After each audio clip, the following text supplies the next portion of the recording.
말씀입니다. 신약성경 사도행전 2장 1절에서 4절입니다.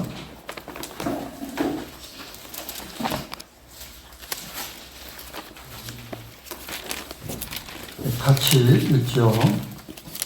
시작. 오순절날이 이미 이르매 그들이 다같이 한 곳에 모였더니 우연히 하늘로부터 급하고 강한 바람 같은 소리가 있어 그들의 안은 온 집에 가득하며 마치 불의 혀처럼 갈라진 것들이 그들에게 보여 각 사람 위에 하나씩만 있더니 그들이 다 성령의 충만함을 받고 성령의 말하게 하심에 따라 다른 언어로 말하기를 시작합니다. 오늘은 그 성령에 대한 이해를 하는 것에서 네 번째 시간으로 오순절의 성령 강림을 보겠습니다.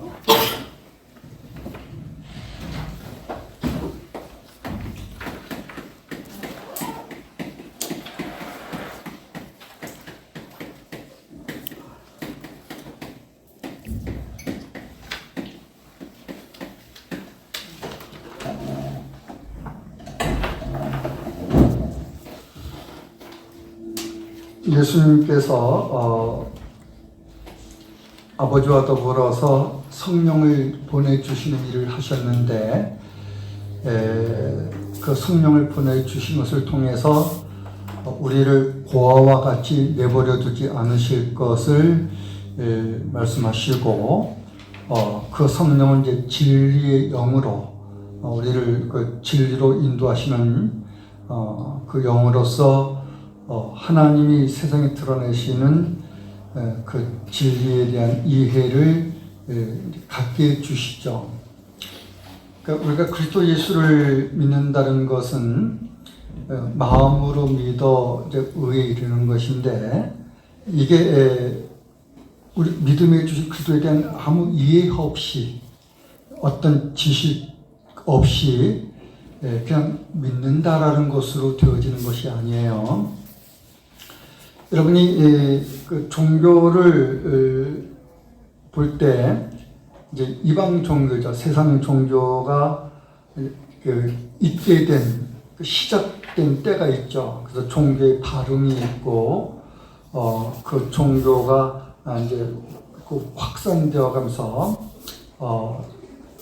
이제 세상에 퍼져나가고 그리고 그 종교가 어느 때는 또 쇠퇴해 가는 기간이 있기도 하고 또 없어지는 종교들도 있고 그럴 거예요.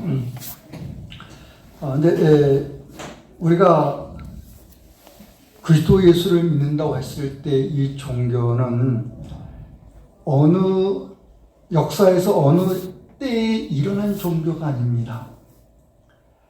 그러니까 종교가 기독교라는 종교가 시작된 발흥이 된 어떤 그 출발점이 있는 그렇게 존재하는 것이 아닙니다. 바울은 우리들이 믿는 그리스도에 대한 이야기를 에베소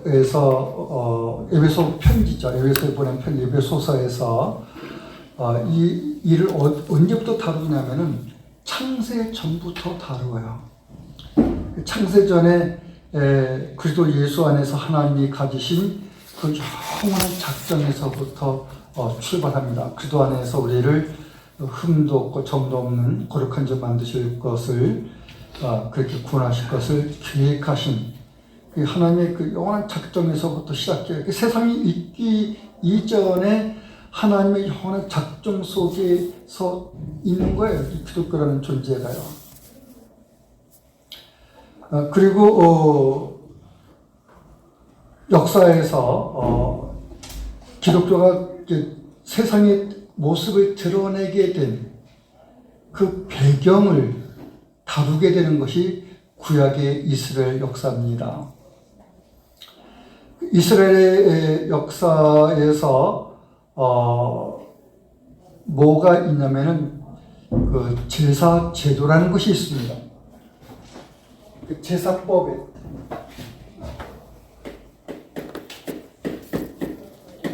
그리고 절기법이 있습니다.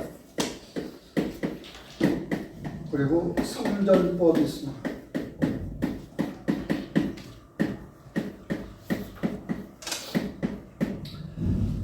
이 세 절기가 존재하는데 하나님께서 이렇게 지키라고 지시하신 것에 의해서 가져가게 되는 거죠. 사람이 자신들의 법을 만들어서 이런 규칙 저런 규칙을 따라서 지키겠다라는 것이 아니고 이렇게 지켜라, 제사는 이렇게 드려라, 절기는 이렇게 가져가라, 성전 생활은 이렇게 하거라 라고 하나님이 다 지시해 주셨어요. 근데 이 모든 것들은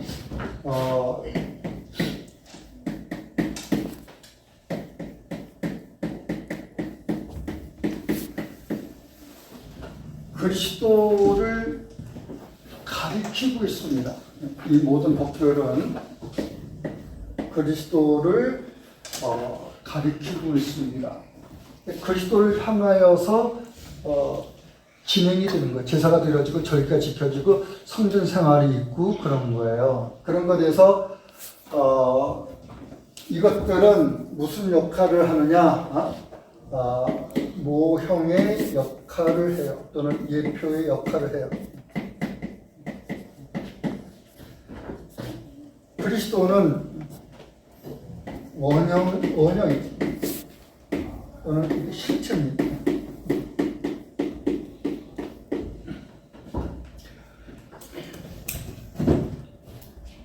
오늘 세계는 부활절을 가져나가요. 부활절을 가져나가고 부활절을 지킨다고 해서 예수 그리스도에 대한 부활을 이제 설교하고 하죠. 부활절만 갖는 게 아니고 이전에 한 주간 고난 주간으로 가졌고 그리고 그 사순절기를 지키죠. 이게 개신교 오늘의 그 기독교가 해야 할 일이 아닙니다.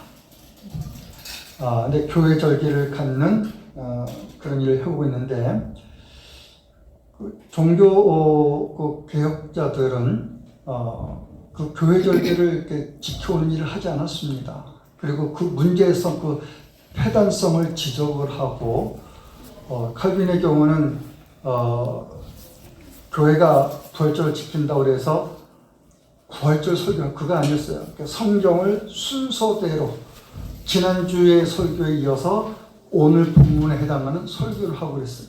우리도 뭐 부활절이라고 해가지고 이렇게 따로 이렇게 부활절 행사를 하고 부활절 설교하고 우리 안 했죠. 오늘 우리는 지난주에 이번 주는 이런 설교할 겁니다라는 한 것에 의해서 그리스도의 일과 예배에 대해서 설교를 했어요. 오후는 오순절 성령 강림하고.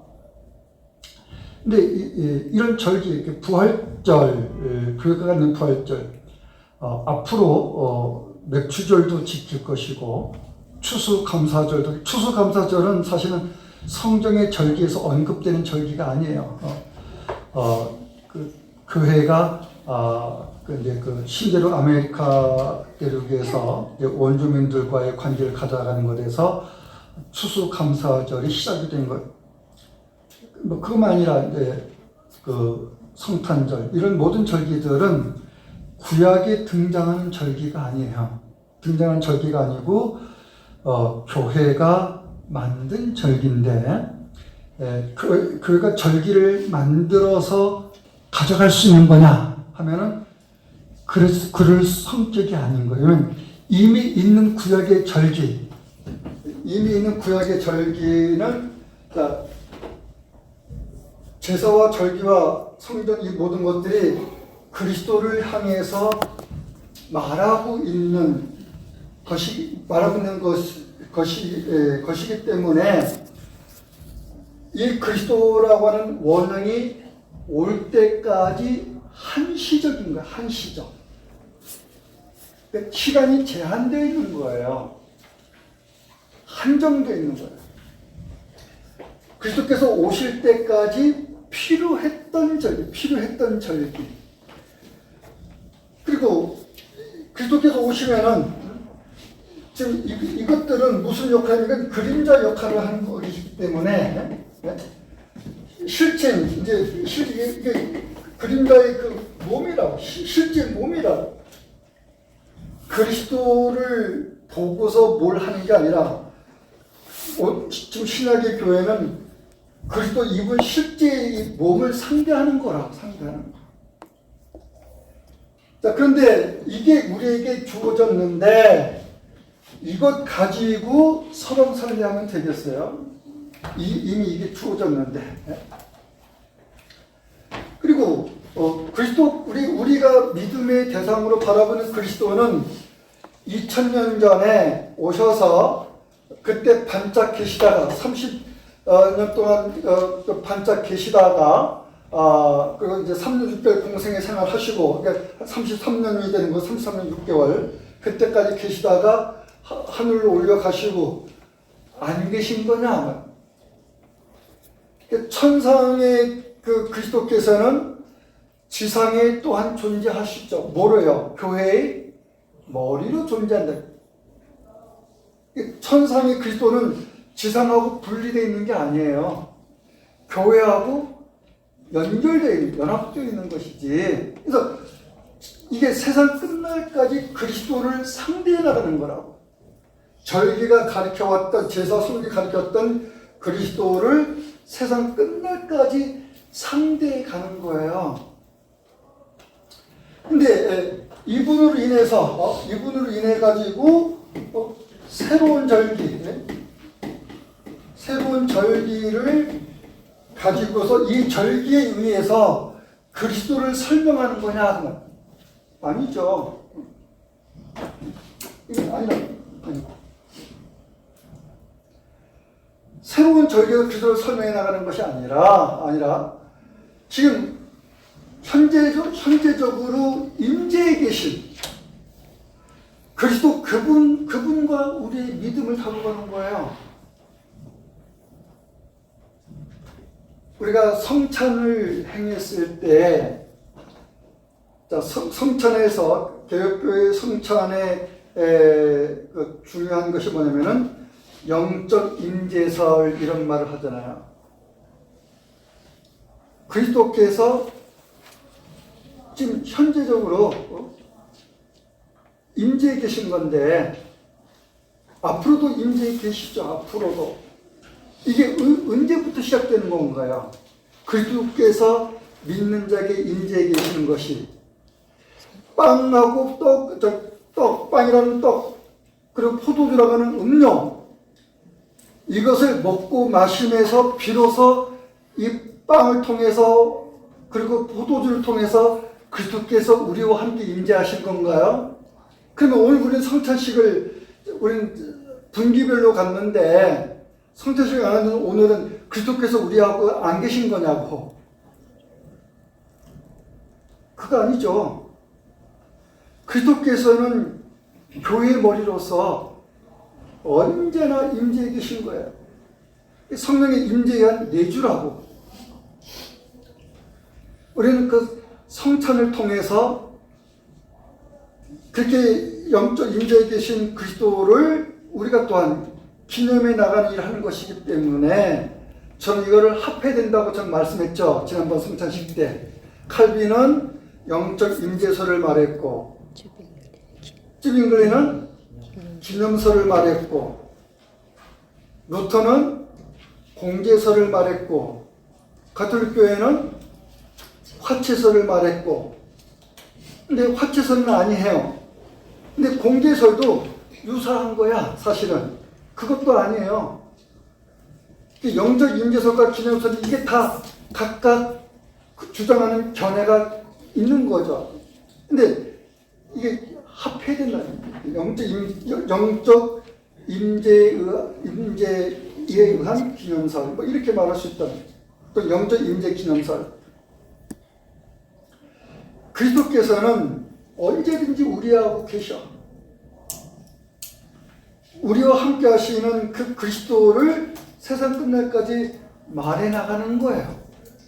이것을 새로운 절기에 의해서 말해 나가는 것이 아니라 이분이 이루신 일, 구속사역에 의해서 말해 나가는 거라. 예수님의 오심, 예수님의 죽음, 예수님의 부활, 예수님의 승천, 성령 강림, 이 모든 것들이 그분의 사역에서 말해지는 거예요.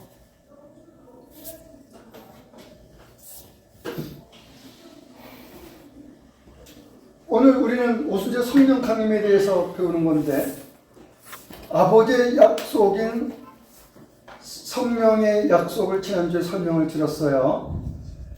그 성령은 진리의 영이신데 우리를 고와 같이 벌두지 않으실 것에서 진리로 우리를 인도해 가시는 역할을 하신다. 근데 그분이 여기 우리가 오늘 본 오순절기에 이 절기법에 의해서 말해지는 거예요. 절기법에 이스라엘은 1년 전체가 절기야.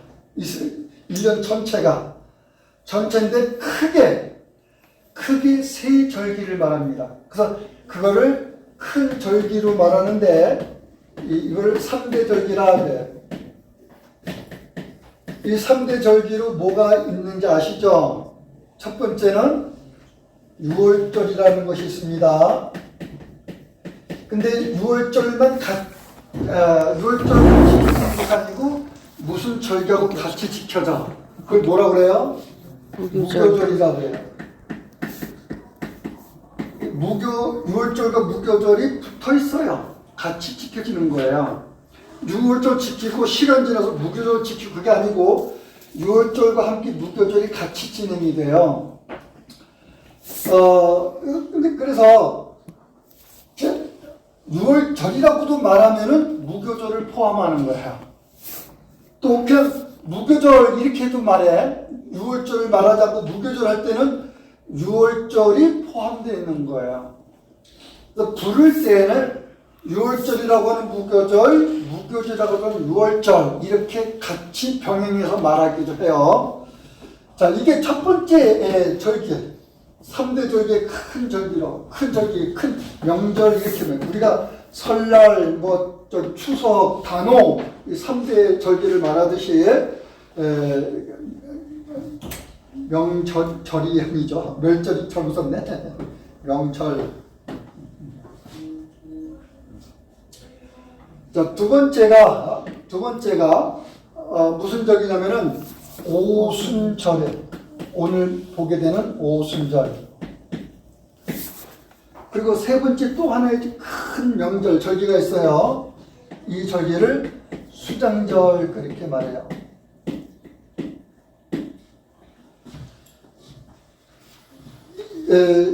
이 절기가 1년에 세 큰 뼈대를 가지고 있는데 오순절은 6월절하는 무교절이 지켜지면서 무교절 다음 날로부터 이때 뭐냐면 초실절이 있게 됐습니다. 이 초실절은 열매가 맺혀져서 첫 수확을 하게 되는 때, 첫 수확. 근데 이때로부터 오순, 여기 순 있죠, 순. 이게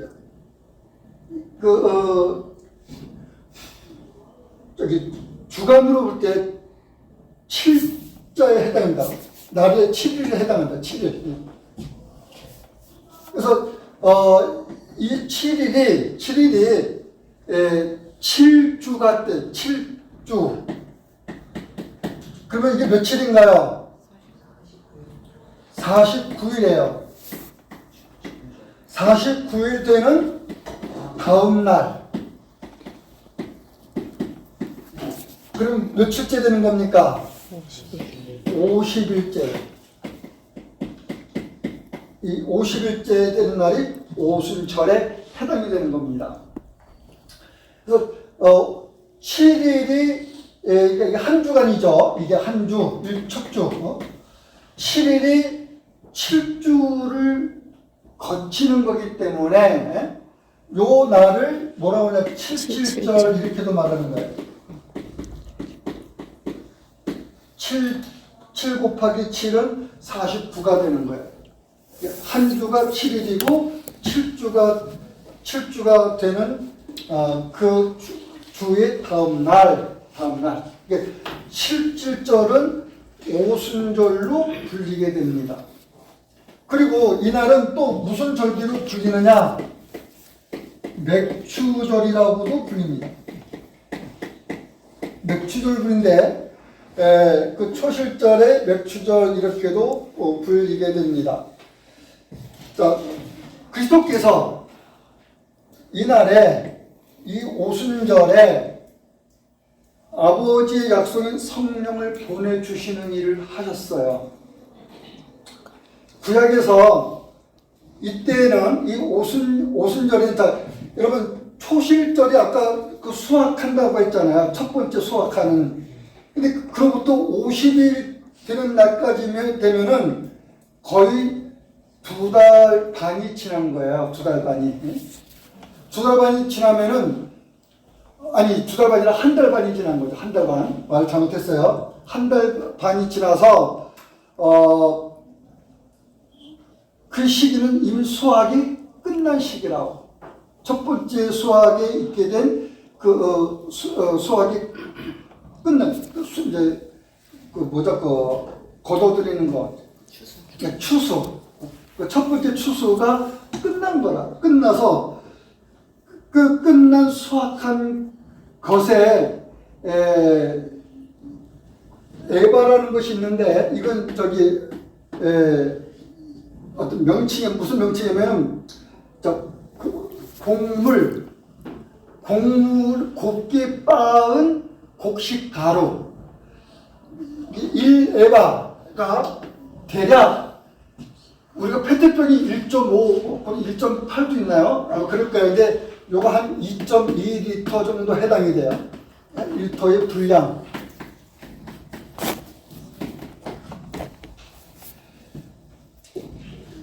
1에바가 요 정도인데 2에바면 4.4가 되겠죠. 그렇죠? 4.4리터의 분량. 요 분량을 가지고 떡 2개를 만드는 거예요. 떡 2개. 떡 2개를 만드는데 누룩을 넣어서 떡을 누룩을 넣자는 무교절 때 누룩 안 넣잖아요. 6월절 무교절 누룩 안 넣어요. 근데 이때는 누룩을 넣어서 구운 떡 또는 구운 빵 이 2개를 제물로 바칩니다. 이걸 소제. 근데 매년 그러니까 새로운 걸로 새로운 수확한 곡물로 들어지기 때문에 새로운 소재, 새 소재다 이렇게 말해요. 근데 이것만 들어진 것이 아니라 번제도, 그 다음에 속죄제도, 화목제도 같이 드려져요. 이렇게 드려지는데 가장 큰 얘기 드는 것은 곱게 빻은 가루로 만든 그 곡물로 빵을 구워가지고 하나님께 제물로 바치는 일을 한다고, 소재드리는 일을 한다고요. 그럼 이것이 첫 수확하고 관련되어 있어. 첫 수확의 그 열매하고 관련이 있어요. 그리스도께서 오순절에 성령 강림하셨는데 왜 하필이면 오순절이냐? 하필이면 오순절이냐? 절기가 모든 절기는 그리스도의 구속과 이 안식 둘과 관련을 갖고 있습니다. 둘과 6월절과 무교절을 통해서 그리스도의 그분의 죽음 속죄 사역이 다루어져요. 자, 그리고 그 이후에 그리스도의 죽음으로 있게 된 그 이후에 그리스도에 의해서 있는 그 속죄 사역으로 인해서 있는 그 이후에 성령이 강림하는 것을 통해 가지고 모든 그리스도를 믿는 모든 사람들에게 성령이 임하시는데 여러분들이 성령을 여러분 성령을 받을 사람입니까? 받은 사람입니까? 여러분들은 받은 사람. 예, 받은 사람이에요. 구도자는 받지 않았죠. 그러니까 성령을 받아야 될 사람인데 여러분은 구도자가 아니고 그리스도의 진리 복음을 여러분 굳게 믿는 사람이에요. 그리고 그 그리스도를 신앙으로 고백하는 사람인데 이 믿음 그리고 고백하는 것이 뭐에 의해서 되어지는 일이냐면은 성령이 여러분에게 주어진 일로 인해서 있는 일이에요. 이것을 신앙 고백이라고 하고 있어요. 근데 그 신앙 고백은 성령이 말하게 하지 아니하면 고백하게 하지 않으면 아무도 할 수 없다라는 거죠. 예수를 성령으로 말하지 아니하고는 성령이 말하게 하심에 의해서 말하는 것이 아니고서는 예수님을 주님이라고 시인할 수 없다, 고백할 수 없다. 그러니까 여러분들의 그 믿음의 고백, 예수를 주님이라고 인정하는 것, 이 믿음, 이거하고 성령은 관련이 있는 거예요. 그러면 그 관련이 있는 그 성령이 여러분에게 주어진 이 사실을 뭐라고 말하냐면은 성령 세례라 이렇게 말합니다. 여러분에게 주어진 세례들, 주어진 성령의 임하심을 성령 세례라 이렇게 말해요. 성령께서 베푸시는 세례, 예수의 이름으로 성령께서 베푸시는 세례. 근데 이 세례는 예수를 주로 고백하게 한다.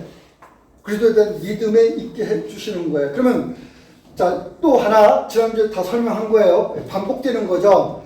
성령 세례를 받음으로 인해서, 즉 성령 여러분에게 임하심으로 인해서 예수님을 주라고 고백하는, 자, 그 사람을 어떤 사람이라고 말하냐면은 중생했다 이렇게 말해요. 거듭났다고. 이 중생 거듭남은 예수님에 의해서 뭐라고 말해주냐면은, 사람은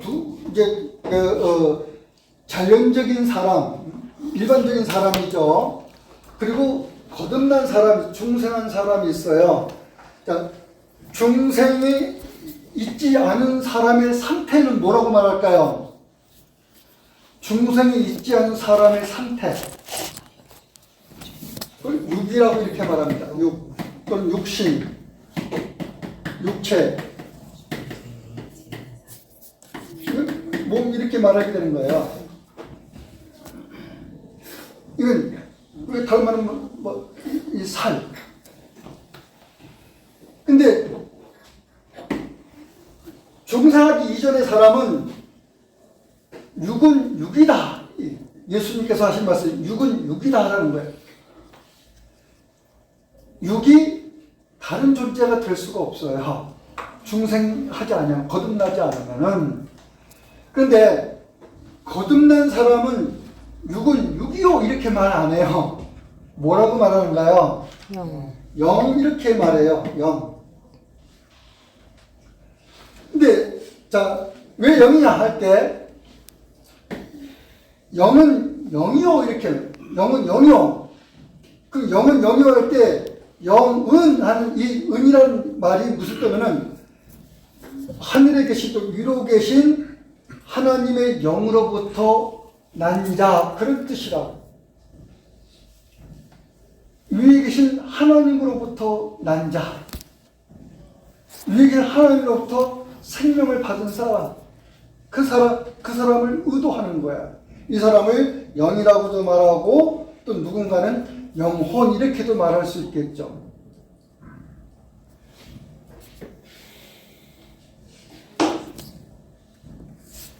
성령 세례는, 자, 성령의 오심은 뭐하고 관련이 있다?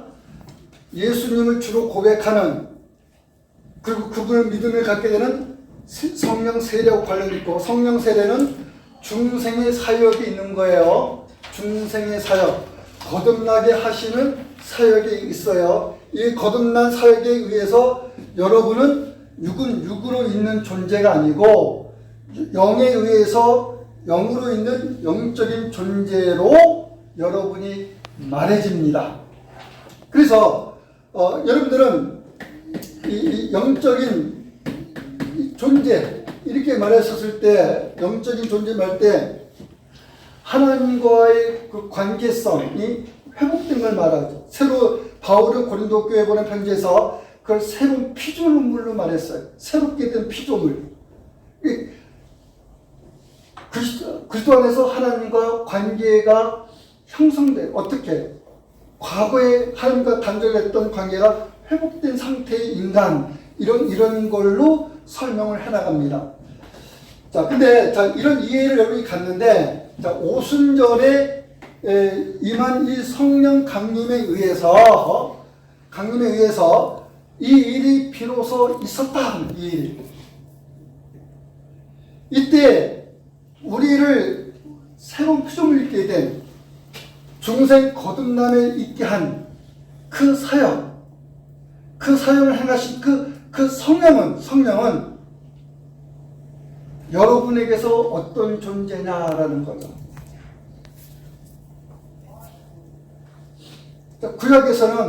구약에서는 그것을 절기를 가지고, 그 절기는 또한 농산물을 가지고 뜻을 담는 일을 했어요. 의미를 담는 일을 했어요. 그 의미를, 담겨진 의미가 오늘날 우리에게서 오순절에 성령의 강림을 임하신 그때로부터 실현된 거예요. 실현된 것. 그리스도께서 모든 믿는 자들의 첫 열매가 되신 거예요. 우리에게 오신 그 첫 열매에 의해서 그분으로 말미암은 성령의 사람이 존재하게 되는 거예요. 성령의 사람이.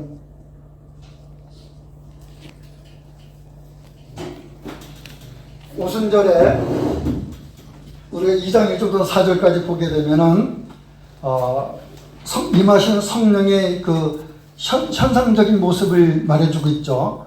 불의 혀같이 갈라지는 것이 있었다. 그리고 거기에 온 사람이 들을 수 있는 큰 진동이 있었다. 청각적으로 듣는 일이 있었어요. 시각적으로 눈으로 보는 일이 있었어요. 자, 이것은 재현되는 게 아닙니다. 오순절의 성령 강림 사건은 이것은 단회적인 사건이에요. 그러니까 반복적, 연속적 사건이 아니다라는 거예요.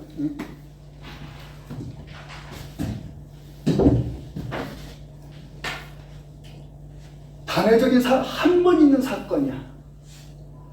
자, 한 번 있는 사건인데 이 한 번의 사건으로 있어지는 일은 한 번으로 있고 없어지고 더 이상 없는 건가요? 아니에요. 단 한 번 있는 이 사건으로 있는 일은 세상 끝날까지 계속 있어지는 거예요. 자, 예를 들게요. 바울이 디모데에 보낸 편지에서 성경의 기록에 대해서 말할 때 성경은 하나님의 감동으로 된 것으로 이렇게 말씀합니다. 자, 우리말은 감동으로 된 것으로 이렇게 되어 있는데 보다 더 정확한 표현은 뭐냐면은 영감이에요. 하나님의 영감으로 기록이 되었다라는 거예요.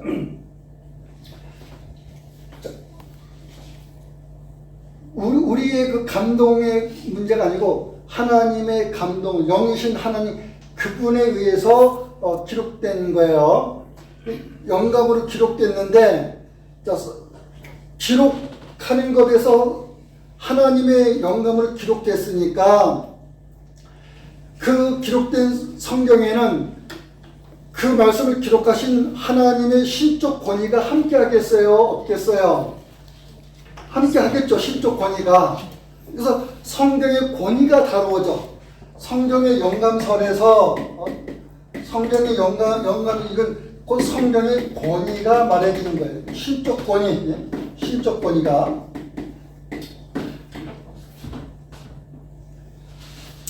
그러니까 기록은 하나님의 권위로 기록이 됐어.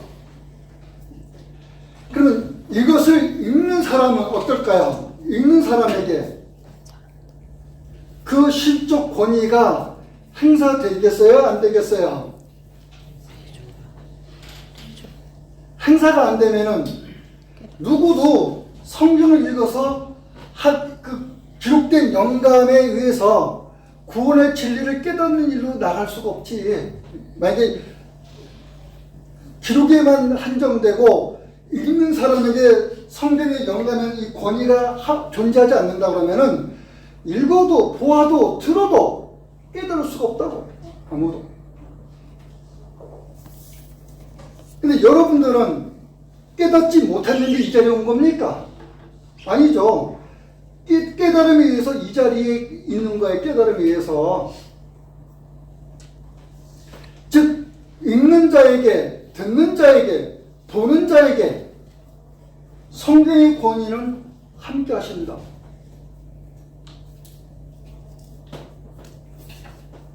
그리고 이 성경의 권위가 모든 사람에게 미치는데 하나님이 택한 백성에게는 어떻게 미치겠어요? 깨닫게 해서 그 믿음에 이르게 하시는 걸로 성경의 권위가 미치겠죠. 하나님의 권세가 작용하겠죠. 근데 하나님이 택하지 않은 자들에게는 그들의 지식으로 깨달을 수 없도록 막으신다.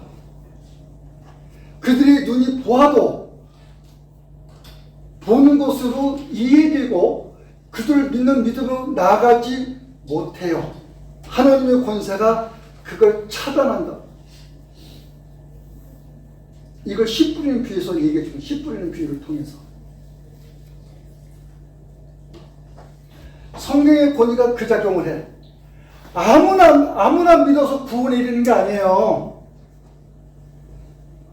하나님이 부르시는 그들이 구원에 이르게 하시는 권위예요. 하나님께서 그리스도 안에서 택함에 있지 않은 사람들에게는 하나님의 권위가 저들 마음대로 하나님의 구원에 이를 수 있도록 그걸 허용하지 않아요. 허락하지 않아요. 그런 큰 권세라고. 그래서 성경에 기록된 그 영감에서 하나님의 권위의 원리를 본다. 원리를. 그것처럼 오순절에 임하신 그 성령은 단회적인 사건인데 이 단회적인 사건에 있는 성령의 사역은 한 번 있고 없어지는 거냐고요? 아니죠. 세상 끝날까지 어떻게 하나님의 구원의 수의 충만에 이를 때까지 하나님이 구원하고자 하는 그 수가 채워질 때까지 성령의 사역은 지속되어 간다고요. 믿는 사람, 믿는 사람 또 믿을 사람에게 오순절에 임하신 성령의 강림이 매번 임해서가 아니고 오순절에 임하신 성령은 단회적인 거야. 한 번 있는 건데 그 한 번 있는 사건에 의해서 세상 끝날까지 하나님이 부르시는 자들에게는 성령이 주어지는 일이 있는 거라. 그러니까 오순절의 성령 강림이 반복 연속이 아니에요. 오순절에 임하신 성령이 모든 믿는 자들에게 세상 끝날까지 함께 하시는 일이 있는 것이지. 그래서 여러분에게 임하셔서 여러분에게 권위 있게 일해 나가시는 성령께서 권위 있게 일해 나가셔서 여러분을 믿음을 주시고 믿음을 주셨을 뿐만 아니라 그 믿음이 확고도록 이끌고 가셔. 그걸 뭐라고 할까요? 견인 또는 다른 말로는 믿음의 인내심을 갖게 해. 인내가 있게 해. 오래 참게 해. 온유한 마음으로 절제하게 하고 또한 충성스럽게 일해나가게 하고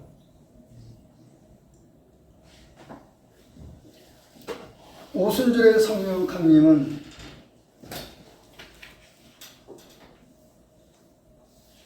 예수 그리스도께서 부활하시고 승천하시고 그리고 오순절에 있었어요. 매번 여러분들이 성령이여 오소서 성령을 보내주세요. 이래서 그렇게 해서 여러분에게 주어지고 또 오고 또 와야만 되고 그거 아니에요. 내가 성령 받은 걸 어떻게 하나요? 누가 물어볼 수 있죠. 거기에 대한 답을 줄 수 있는 거예요. 그럼 형제 또 자매님은 예수님을 주라고 시인하십니까? 인정하시나요? 주님으로 받아들이십니까? 그거 확고불변해요. 저 거기에 의혹 갖지 않습니다. 저는 예수님을 주라고 믿습니다. 그러면 그것이 성령 받은 입증이다. 입증, 증거다.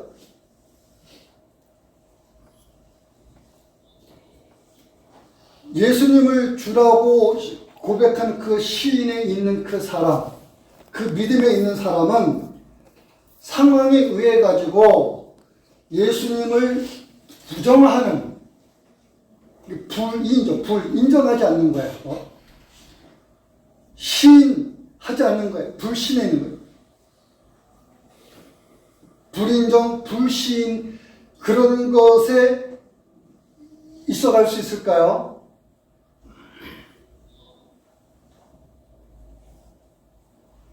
그럴 수가 없어요.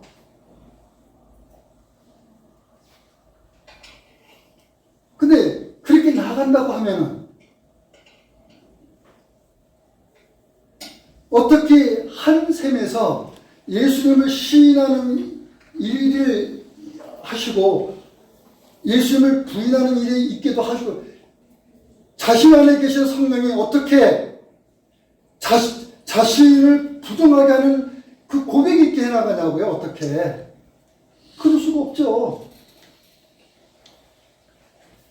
근데 신자가 살아가면서 여러 가지 상황을 겪으면서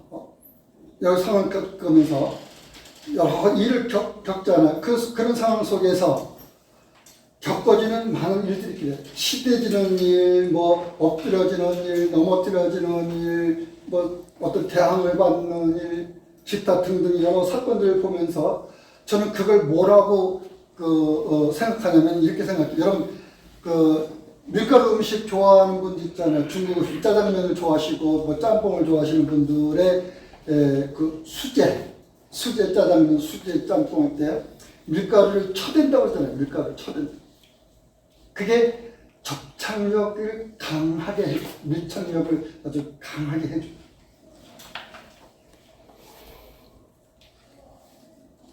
그것이 약하면은 끊어지는 게 쉬워요. 근데 쳐드는 것이 지속적으로 오래 하면은 강해지고 이게 늘어질때 끊어지질 않아. 이게 한 예로 설명하는 것 뿐이에요. 예로.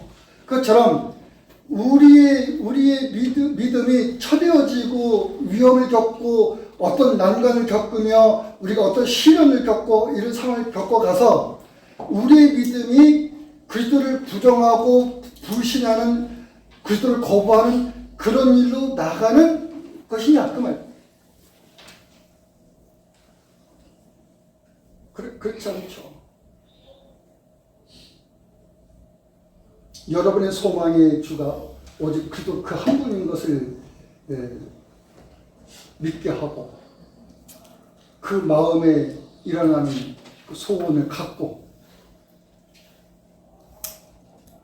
자신의 생명의 주가 되심을 굳게 붙들고 그렇게 나가지 않겠어요?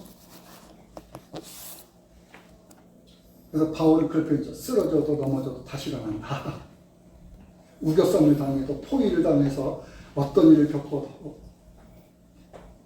거기서 그리스도께로부터 오는 그 빛을 보고 있다. 오순절 성령 강림은 구약의 절기하고 관련이 있다.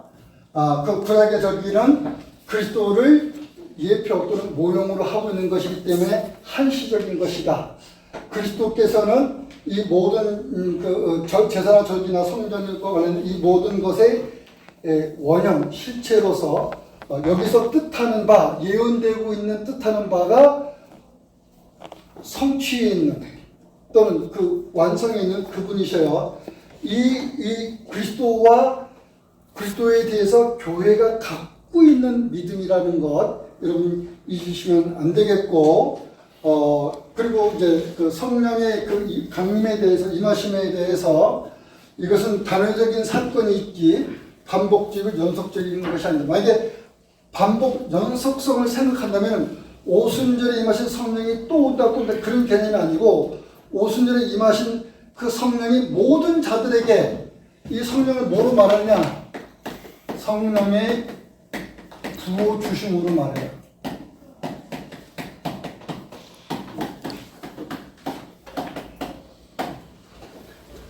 하나님이 부르시는, 얼마든지 부르시는 모든 자들에게 성령의 부어 주심이 있는 거죠. 성령 세례, 그 성령 세례로 말해요. 그 사건은 중생 곧 거듭난 사건이며, 여러분이 중생 거듭났다 그러면은 여러분에게 있는 생명은 육에 관한 문제가 아닌 거예요. 하늘로부터 그 새롭게 난 그 영의 사람으로서 여러분이 다루어지는 거다. 그런 자신의 존재에 대한 이해를 가질 필요가 있다. 그 말씀을 드리는 겁니다. 기도하겠습니다.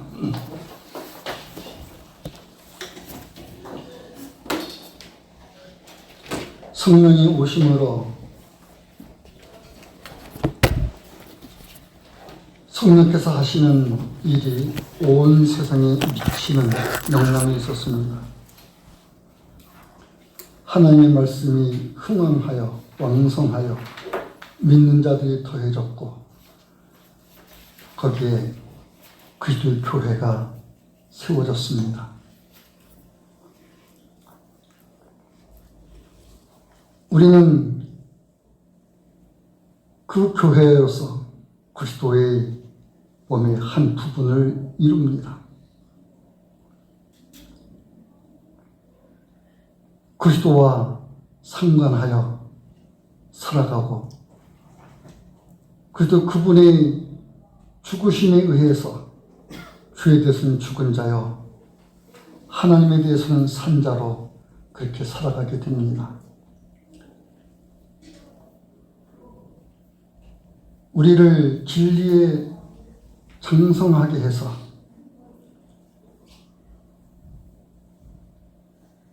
주님 앞에 살아가는 우리의 모습이 신실하게 해 주옵소서.